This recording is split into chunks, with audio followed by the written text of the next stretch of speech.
Bom, eu já tinha lido, mas, né, eu sou professor de português e eu estudei letras, né, então a chance de eu ter lido é bem maior. Sem falar que eu sou adulta, eu tive mais tempo para ler várias coisas, né? Mas, antes da gente continuar, o que eu queria contar para vocês é que agora eu acabei de lembrar uma história. Quando eu tava na 6ª série, que é a antiga 6ª série e o novo 7º ano, a professora de português falou que a gente tinha que criar uma peça de teatro e encenar a peça de teatro, fazer tudo, né? E daí eu e meu grupo de amigas, e eu acho que na época nós éramos umas 4 ou 5, a gente fez isso. Mas eu me empolguei tanto que eu escrevi o texto sozinha, já com todas as rubricas, com os personagens, com a explicação de quem fazia o quê, quando e tal.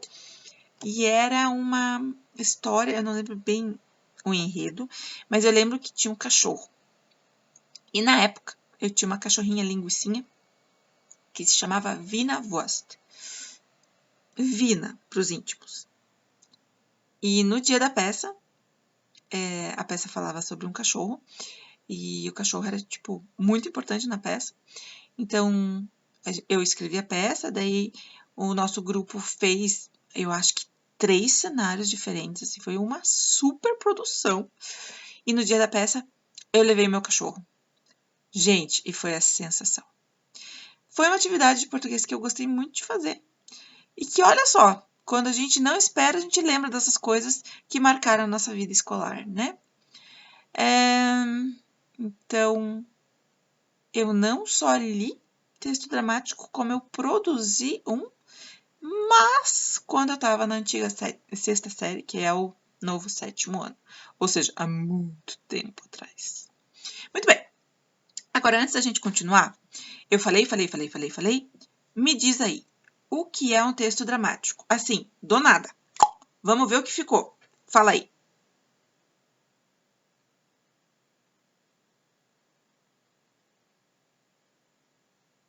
Ok, isso aí. Agora vamos ali, compreensão. Vamos ali para aquele retângulo verde. Vamos ver se o que você falou é mais ou menos o que eu vou ler agora, tá? O texto dramático é um texto escrito para ser encenado. Encenado quer dizer interpretado, né? É para fazer um teatro. Logo em seu início, as personagens são apresentadas. Os diálogos entre as personagens são sempre indicados pelo nome delas, que aparece antes da fala de cada uma. Volta ali na página 70 e 71 e é o que a gente vê, né? Olha só. As personagens estão sempre aqui, o nome delas, antes do que elas vão falar. Legal, né? Então, confere. Muito bem. Agora que a gente deu uma pincelada no que é o texto dramático, vamos às perguntas e respostas sobre o texto. Número 2. Quantas personagens tem esse texto? Quem são elas? Vocês precisaram voltar no texto para responder essa pergunta, porque vocês tinham que contar, né? As personagens estão listadas e o nome de cada uma está na frente da fala delas. Quantas vocês contaram?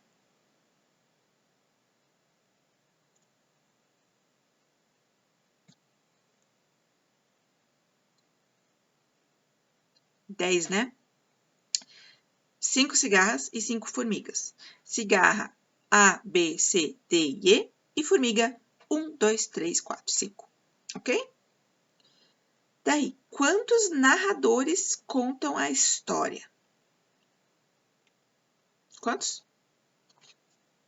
4, né? Narrador 1, 2, 3 e 4. Minha pergunta é a seguinte: qual é a função de um narrador?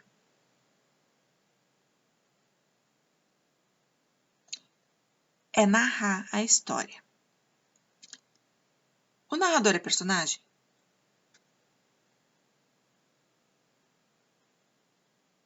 Não.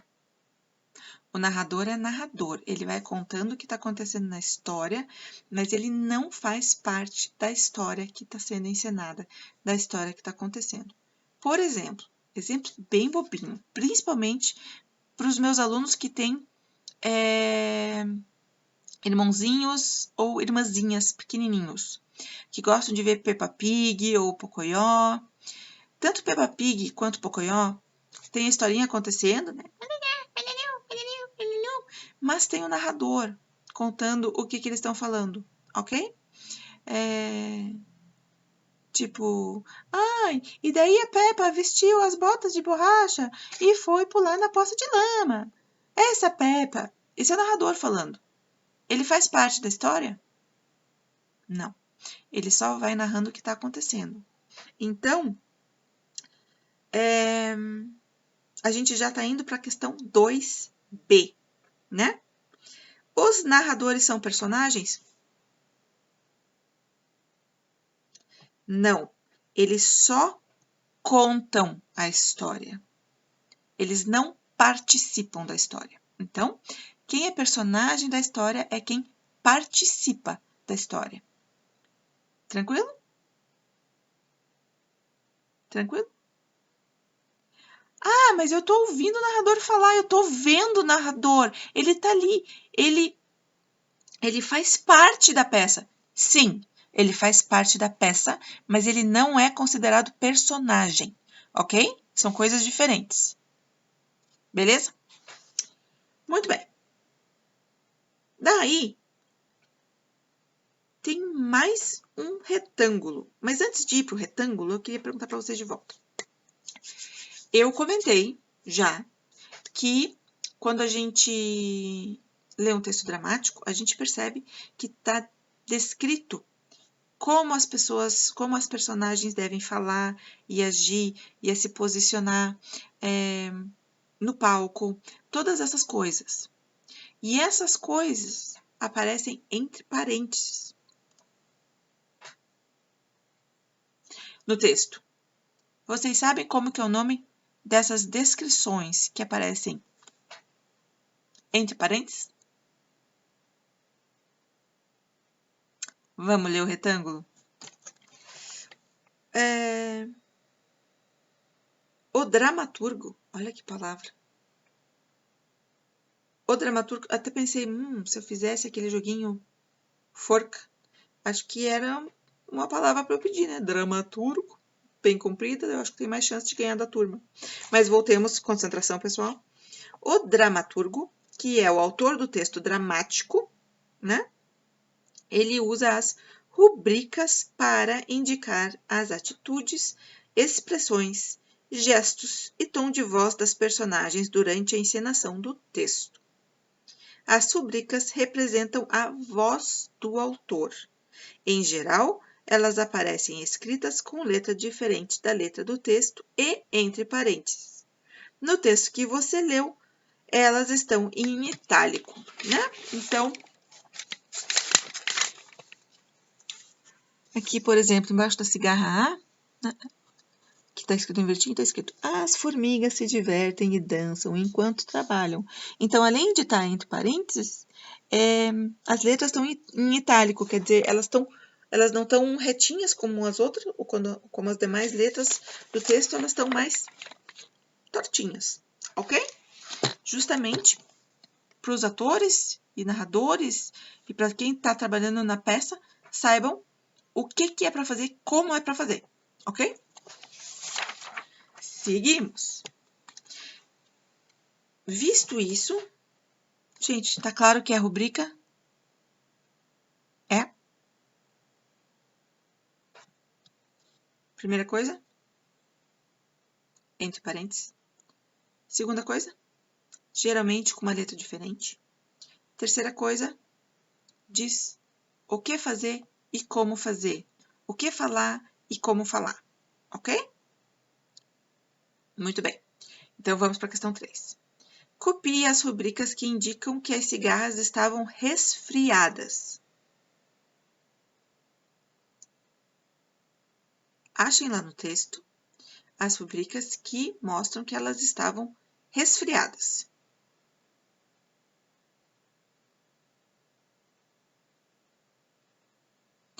Para mim, aqui aparece tosse, assoando o nariz, espirra e tosse, ok?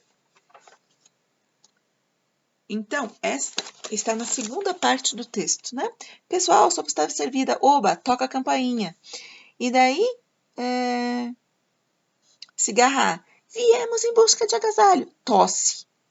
O mau tempo não passa e a gente... Daí aqui, cigarra B, assoando o nariz. Ok?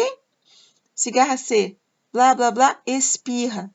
Cigarra D, blá, blá, blá, tosse. Então, as rubricas estão ali, entre parênteses. E a gente vê que elas estão resfriadas porque aparece tosse, assoando o nariz, espirra, tosse. Ok? Daí, na 3A, agora copia a fala de uma personagem. Aqui vocês quiserem. Essa atividade é livre. E daí, vocês têm na 3B, ligue as frases ao que elas representam, né? Então, ali a gente tem, posso tirar uma foto com vocês? Com letra normal. E daí a gente tem uma outra dizendo, todos se juntam e tiram a foto. Daí, todos se juntam e tiram a foto, tá entre parênteses e em itálico. Então, a primeira, posso tirar uma foto com vocês, é a fala da personagem. E a segunda, todos se juntam e tiram a foto, é a rubrica, ok? Mais um retângulo, mas eu já tinha dado spoiler desse retângulo aqui, né? As rubricas também indicam o local onde acontecem as cenas, a música que deve ser tocada ou cantada, os sons do ambiente e a iluminação. Eu já tinha falado isso também, né? Que as rubricas, elas indicam as falas, como as falas devem ser feitas, como elas devem ser faladas, e o que os personagens devem fazer e como que deve estar todo o resto, né? Iluminação, lugar no palco, onde que cada personagem deve estar, que cenário tem que estar aparecendo. Todos os detalhes estão nas rubricas. Ok, pessoal? E agora, nós vamos para a 4. Onde passa essa história? Perto do formigueiro onde as formigas trabalhavam, numa lagoa, dentro do formigueiro onde moram as formigas. E é para vocês circularem no texto onde aparecem essas informações. Então, onde que ela acontece? Isso. Perto do formigueiro onde as formigas trabalhavam e dentro do formigueiro onde moravam as formigas. Então, a primeira parte está aqui, ó. Logo no comecinho. Formigas entram em cena e começam a trabalhar fora do formigueiro. E aquela parte aqui embaixo, dentro do formigueiro, está sendo mostrado aqui. Mudar cenário. Formigueiro, né? Formiguinhas 1 e 3 jogam videogame. Formiguinhas 4 e 5 arrumam. Formiguinha 2 entra com uma panela. Isso tudo acontece dentro do formigueiro, ok? Então, a 4 também já foi resolvida. Falta a 5. O que as cigarras faziam enquanto as formigas trabalhavam? Elas cantavam e ensaiavam para um show, e elas cantavam para passar o tempo. Qual a resposta correta ou quais as respostas corretas? O que você marcou aí? Me diz. Vamos ver se está combinando com a minha correção? Então, elas cantavam e ensaiavam para um show. Foi isso aí que você escreveu? Então tá certo. E por que as cigarras foram pedir ajuda para as formigas? Por quê? Porque a casa delas alagou e não tinham mais onde ficar. Ok?